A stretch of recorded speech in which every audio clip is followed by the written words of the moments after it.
And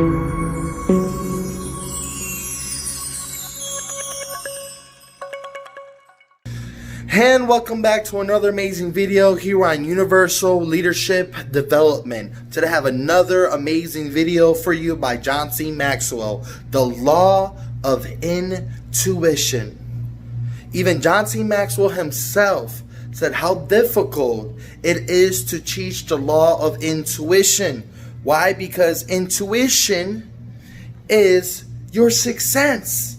And not everybody is exercising and using their sixth sense. So I'm very excited to share with you this video, The Law of Intuition. It's going to be very powerful. Make sure you have a notebook, pen, get ready to take some notes, and I'll see you at the end of the video. The eighth law is the law of intuition. And the law of intuition says basically, leaders evaluate everything with a leadership bias. Now, let me say something about this law, the law of intuition. This is so important. In fact, let me say this.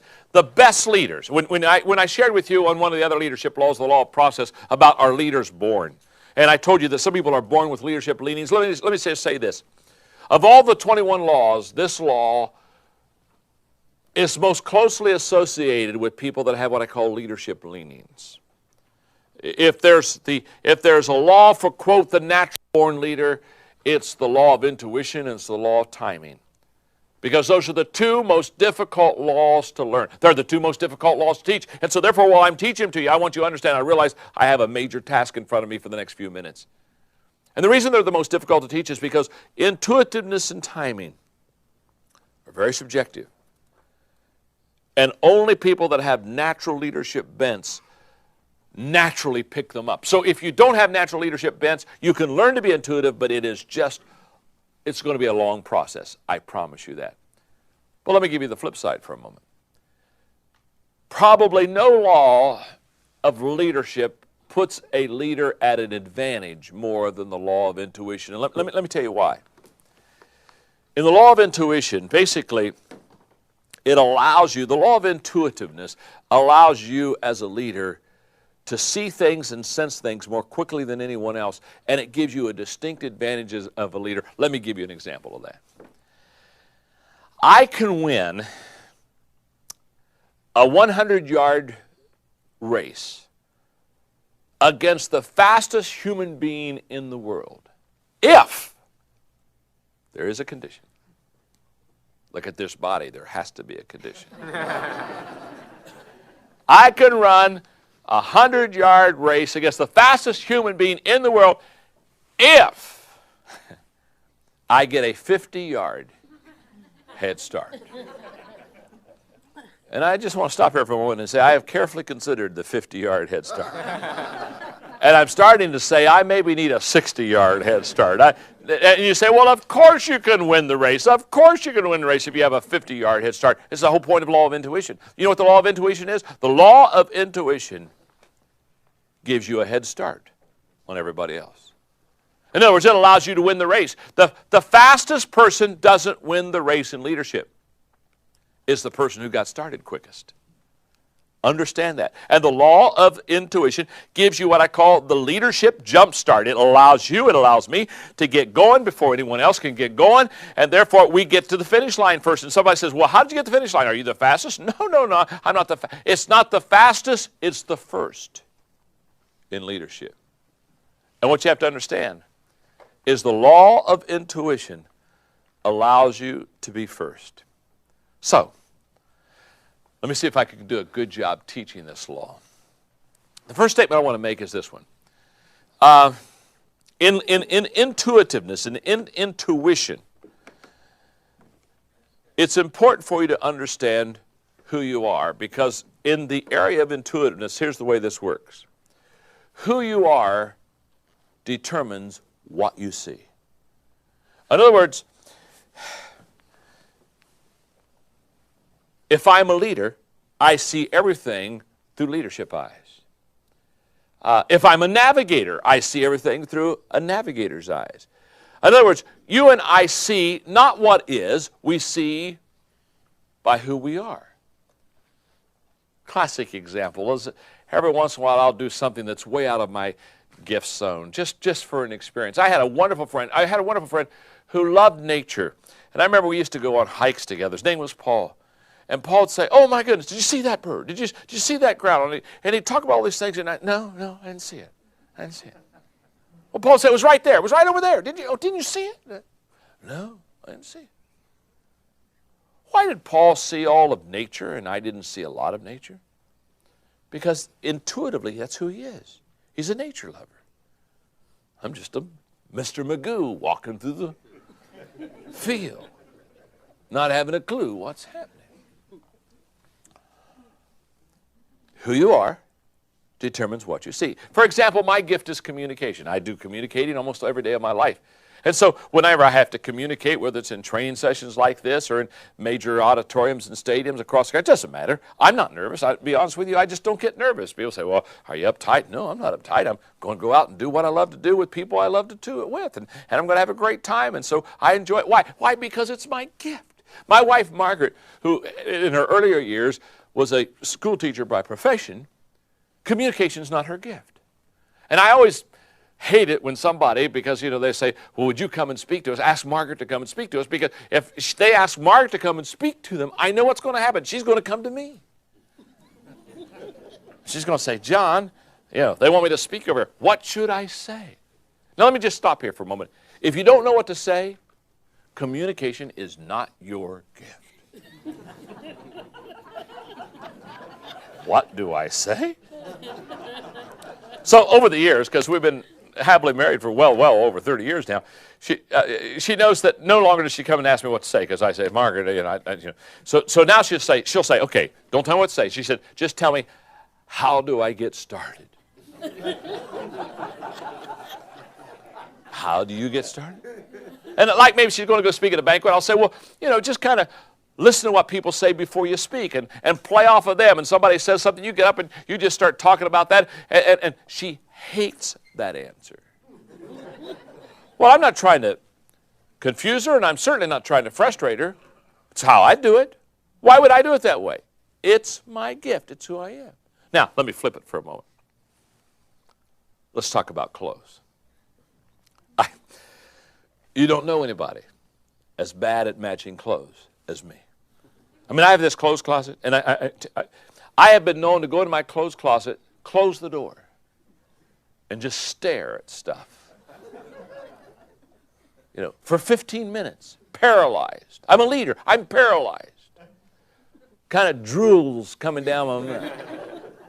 Mary will say, "John, are you in the closet?" Yeah. "You need help, don't you?" Yeah. And she'll come in and say, "What are you doing?" And I'll tell her what I'm doing. And she'll say, "Oh, wear this sweater, these slacks, and these shirts." And she'll pull everything together, and she'll throw it kind of to me, kind of like I'm a piece of garbage or something. I'm a beggar collecting things. "Oh, thank you. And she looks at me, and she'll tell me at the same time, she said, "John, why haven't you figured this out yet?" Because she'll go into she'll try to help me with colors, and she'll tell me all these principles and all these laws of the clothes closet. And she can't figure out why I can't get it. Well, I can't get it because it's not who I am. It's not my gift. I'm not intuitive in that area at all. Now, what I do is, when she'll say, "Okay, this sweater and these slacks match," what I'll do a lot of times is, what I've done, I'll put the sweater and the slacks on the same hanger. And then a shirt, and I'll get it, and I'm just set, because this is really great, because then I know, sometime when I don't have time to ask her, I'll just put them on. And so maybe a week later, I'll go in and put the outfit she gave me a week before on, and I'll be so excited because I know they match. And I'll walk out, and as soon as she sees me, she'll look at me, she'll say, "Are you wearing that again?" Well, yeah. I could wear the same thing every day and be a happy man. "Oh," she said, "that's so boring." She said, "You wore that last week. Don't do that." She said, "People will see you." Then she'll go in and she'll take the same sweater and put it with the different slacks and different shirt. And I know she does that just to mess with my mind. And it works. And I'm totally confused. Or I love it. Sometimes I'll get dressed and I'll sneak out of the house before she's up, and I'll come back and I'll walk in the house, and she'll look at me and she'll say, "Did you wear that?" It's on my body. And she's saying, "Did I wear that?" No, I'm buck naked. It's a mirage that you see here. Or I want to say, no, I had a good outfit. I changed in the garage before I came in the house just to mess you up. Now, what you have to understand is, Margaret still, to this day, can't figure out how I can't figure it out. It's not who I am. Here's what I want you to understand, and here's the key point. You're intuitive in the area of your giftedness. So whatever you're gifted in, you're intuitive in. And leaders are readers. They have the ability to read a situation. Why? Because they have some leanings in giftedness and intuitiveness in the area of leadership. So they see everything through the leadership grip. And what do leaders read and what do leaders sense? Since leaders are readers, what are they? Leaders are readers, number one, of people. They have the ability to see people. Not only just see people, but to understand where they are. Classic example, when I'm in a conference, if Margaret, my wife, happens to be with me, sometimes at the end of the conference, she'll say, you know, a guy came up to you in that gray sweater. What was he talking to you about? I don't have a shot. I don't remember anybody coming up in a gray sweater. I don't remember anything that anybody wore. And she'll say, you know, the guy with the gray sweater. You know, the guy with the gray sweater. I don't remember the guy with the gray sweater.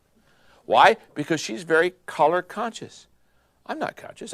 If I could figure it out, I could tell her who was that talked to me and basically what they said. But see, I'm a reader of people. I'm not reading what you wear. I'm reading where you're going and who you are and what you're thinking and where you are in the group of people. Leaders are readers of people. They have a sense of where people are and how people feel and how people think and how people are responding. They pick up on that. Their leaders are readers of opportunities. Oh my goodness. They see an opportunity coming. In fact, they're kind of amazed. They look around and say, doesn't anybody else see this opportunity? Am I the only one that's getting on the opportunity bus? And they are. They get on the opportunity bus, and everybody else, they're around the depot, you know, having a croissant, you know what I mean? They don't have a clue. They don't even see the bus.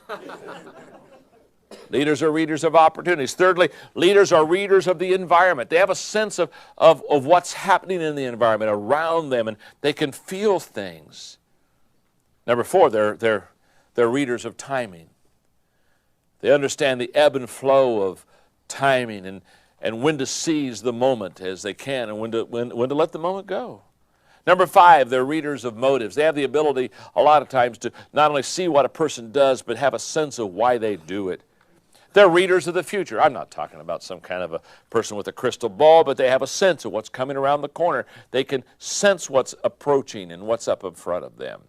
Number seven, leaders are readers of the placement of people. They know where to put people. They have a sense of what people's giftedness are, and so they kind of say, I think they would maximize their potential in this position. And finally, I think leaders are readers of the process. They understand process well. They understand that it not only it takes a while for them to develop in a daily sense, but they also realize it takes time for people. And they can kind of look at people and know where they are on their journey and how far they are from becoming the leader perhaps that person wants to be. But here's what I know. Leaders are readers of people. And the law of intuition basically says that if you can be intuitive, you get a head start. Now, one more comment before I go to the next law. If you find that this isn't a strength of yours, and many of you will be very frustrated with this law because it's a little bit subjective, I would just suggest a couple of things to you. One is find an intuitive leader and hang out with them. Because I have found that if you hang out with an intuitive leader and ask them questions about why they did this or why they said that or why they went there, that many times they'll give you a read of how they can see things. And if they give you a read of how they can see things, they'll begin to teach you to see those same things. I would say secondly also is lead out of your gift mix. Whatever your strength is where your intuition is. So therefore, for example, when you get to the law of navigation, if you're a good navigator, like Chuck is, it's very simple. What you do is you start leading out of the day-to-day navigating with people, and you'll find that you're very intuitive in that area. Stay to your strengths, because it's in your strengths that you can lead people effectively. And there you go, the law of intuition. I hope you guys took some very, very good notes on this law. And I hope you do whatever you can to practice the law of intuition today, tomorrow, and the next day. And every single day that you're breathing, make sure you learn and master the law of intuition. And stay tuned for another video. Make sure you like, comment, and subscribe. Let me know what you think about the law of intuition. Let me know if you even already have developed your intuition and you want to share any unique story. Definitely want to check it out. Please share in the comments below. Until next time.